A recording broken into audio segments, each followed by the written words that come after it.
Bismillahirrahmanirrahim. Allahumma sholli ala Sayyidina Muhammad.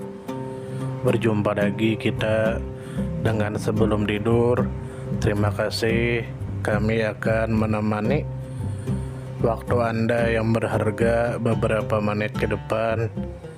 Semoga kita disehatkan badan, dilancarkan rezeki, dikabulkan segala hajat. Salam damai. Bismillah walhamdulillah, bertemu lagi dengan sebelum tidur dan kami akan menemani waktu Anda yang berharga beberapa menit ke depan. Sebelumnya kami katakan bahwa tidak ada maksud untuk menggurui dan ini hanya untuk menyebarkan keilmuan dan warisan anak cucu dan syukur-syukur Anda senang dengan video ini. Ada dalil yang artinya semoga Allah melaknat Yahudi dan Nasoro yang telah menjadikan kuburan para nabi mereka sebagai masjid. Benarkah hadits tersebut melarang dan mengharamkan sholat di sekitar kuburan dan membuat kuburan di dalam masjid? Perlu kita ketahui bahwa 1. Sebab adanya dalil itu adalah Ummu Salamah bercerita kepada Rasulullah ketika dulu ia berada di Habasyah saat hendak hijrah, bahwa dia pernah melihat beberapa orang yang meletakkan patung-patung orang solih dan para nabi mereka, kemudian mereka sholat kepada patung-patung tersebut. Maka bersabdalah Rasulullah yang artinya Allah melaknat orang Yahudi dan Nasoro yang telah menjadikan kuburan para nabi mereka sebagai masjid. 2. Maka makna hadits tersebut dari sisi mufradatnya adalah mereka menjadikan tempat pendaman mayat para nabi sebagai tempat mereka bersujud dan beribadah di dalamnya. Dari sisi ini saja sudah bisa kita pahami bahwa maksud yang sahih adalah mereka masuk ke dalam kubur atau berada di atas kubur bertujuan untuk menjadikan kuburan itu sebagai tempat sujud dan tempat beribadah. Dan inilah yang diperbuat orang Yahudi dan Nasoro. 3. Sedangkan umat Muslim, seorang pun sejak dulu hingga saat ini tak ada yang melakukan seperti itu. Apalagi mereka yang berziarah kepada para wali songo, tak ada satupun yang menjadikan kuburan wali songo yang mereka sujud di atas atau di dalamnya.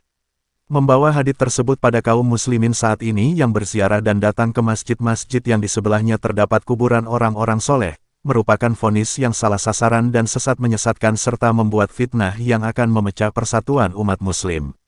4.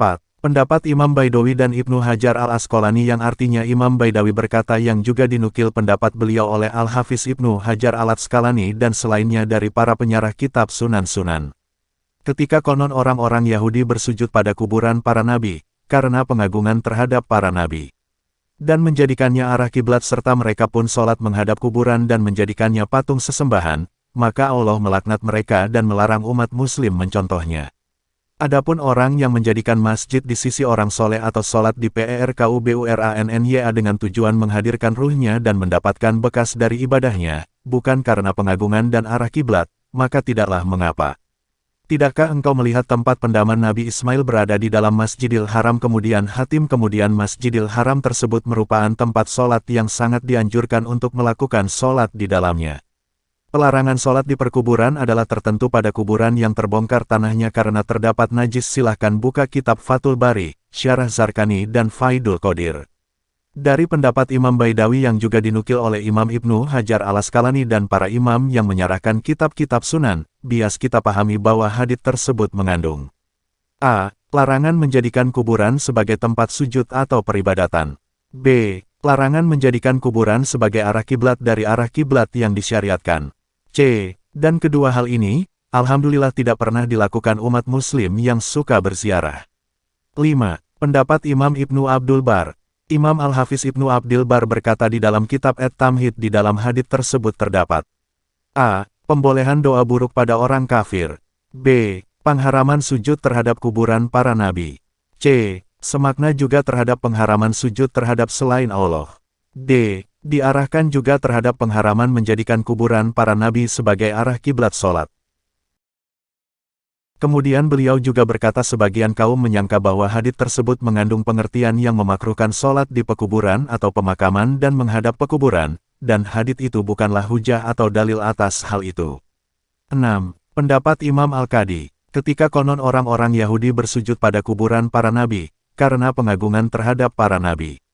Dan menjadikannya arah kiblat serta mereka pun sholat menghadap kuburan dan menjadikannya patung sesembahan, maka Allah melaknat mereka dan melarang umat muslim mencontohnya.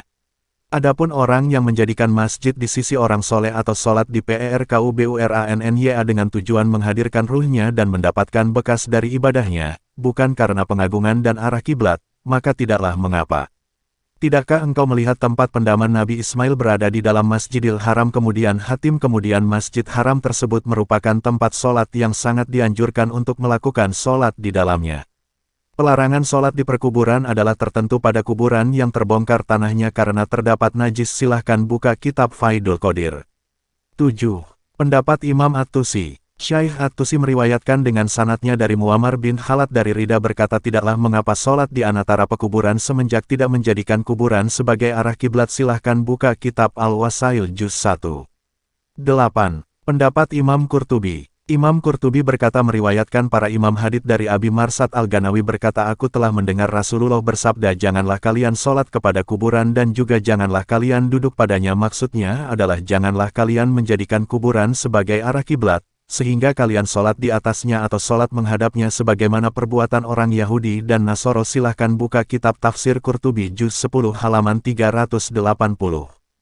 Dan sekarang, marilah kita kembalikan pada Al-Quran dan hadits dari semua pendapat tersebut, manakah yang sesuai Al-Quran dan hadits. Ketika kita teliti dalam Al-Quran justru tak ada satupun ayat yang melarang sholat di pekuburan atau membangun kuburan di dalam masjid, bahkan sebaliknya kita akan temui kesesuaian pendapat para ulama di atas dengan Al-Quran. Kita masuk ke dalil-dalil dalam Al-Quran. 1. Quran Surah At-Taubah ayat 31 yang artinya mereka menjadikan orang-orang alim dan rahib-rahibnya sebagai Tuhan selain Allah dan orang-orang Nasoro berkata dan juga Al-Masih putra Maryam padahal mereka hanya disuruh menyembah Tuhan yang Maha Esa. Tidak ada Tuhan selain Dia. Maha Dia dari apa yang mereka persekutukan. Inilah makna sujud yang mendapat kecaman dan laknat, atau menjadikan arah kiblat selain kiblat yang disyariatkan sebagaimana mereka ahlul kitab lakukan. Mereka mengarah saat sembahyang dengan menghadap kuburan orang alim dan rahib-rahib mereka. Dan realita yang ada dari apa yang dilakukan umat muslim di dalam masjid-masjid mereka tidaklah seperti yang dilakukan orang-orang Yahudi dan Nasoro. Maka mengarahkan hadits dan ayat TSB pada umat muslim sangatlah salah dan sesat dan merupakan perbuatan kaum Khawarij. Sebagaimana dikatakan oleh Ibnu Umar yang artinya mereka kaum Khawarij menjadikan ayat-ayat yang turun pada orang Mesurik diarahkan pada umat muslim. 2. Surah Al-Baqarah ayat 125 yang artinya dan jadikanlah tempat pijakan Ibrahim sebagai tempat sholat. Allah memerintahkan untuk menjadikan tempat pijakan Nabi Ibrahim sebagai tempat sholat, bukan berarti sholat terhadap pijakan Nabi Ibrahim tersebut, namun sholat karena Allah dan menghadap kiblat serta berada di makam Ibrahim sebagai tabarukan. 3. Surah Al-Kahfi ayat 21. Dan demikianlah kami perlihatkan dengan mereka agar mereka tahu bahwa janji Allah benar dan bahwa hari kiamat tidak ada keraguan padanya. Ketika mereka berselisih tentang urusan mereka, maka mereka berkata dirikanlah sebuah bangunan di atas mereka. Orang yang berkuasa atas urusan mereka berkata kami pasti akan mendirikan masjid di atas kuburan mereka. Ayat ini jelas menceritakan dua kaum yang sedang berselisih mengenai makam Ashabul Kahfi. Kaum pertama berpendapat agar menjadikan sebuah rumah di atas kuburan mereka. Sedangkan kaum kedua berpendapat agar menjadikan masjid di atas kuburan mereka. Kedua kaum tersebut bermaksud menghormati sejarah dan jejak mereka menurut manhajnya masing-masing. Para ulama ahli tafsir mengatakan bahwa kaum yang pertama adalah orang-orang Mesurik dan kaum yang kedua adalah orang-orang Muslim yang mengesahkan Allah sebagaimana dikatakan juga oleh Imam Asy-Syaukani berikut. Imam Syaukani berkata yang artinya penyebutan menjadikan masjid dalam ayat tersebut menunjukkan bahwa mereka yang menguasai urusan adalah orang-orang Muslim. Ada juga yang berpendapat bahwa mereka adalah para penguasa dan raja dari kaum Muslimin. Makna ucapan beliau adalah pendapat yang lebih utama adalah bahwa yang berkata bangunlah masjid di atas kuburan mereka adalah kaum Muslimin. Imam Ar-Razi di dalam tafsirnya berkata kami akan menjadikan masjid di atasnya maknanya adalah kami akan beribadah kepada Allah di dalam masjid tersebut dan kami akan memelihara bekas-bekas para pemuda Ashabul Kahfi dengan sebab masjid tersebut. Sekarang kita masuk ke dalil-dalil hadits yang artinya. 1. Ya Allah jangan jadikan kuburanku tempat sesembahan, semoga Allah melaknat kaum yang menjadikan kuburan para nabi sebagai masjid. Ini adalah sebuah doa dari Nabi Muhammad agar Allah tidak menjadikan makam beliau sebagai tempat sesembahan atau masjid. Dan doa Nabi Muhammad tidak mungkin ditolak oleh Allah karena terbukti hingga saat ini tidak ada satupun kaum muslimin yang menyembah kuburan Nabi Muhammad.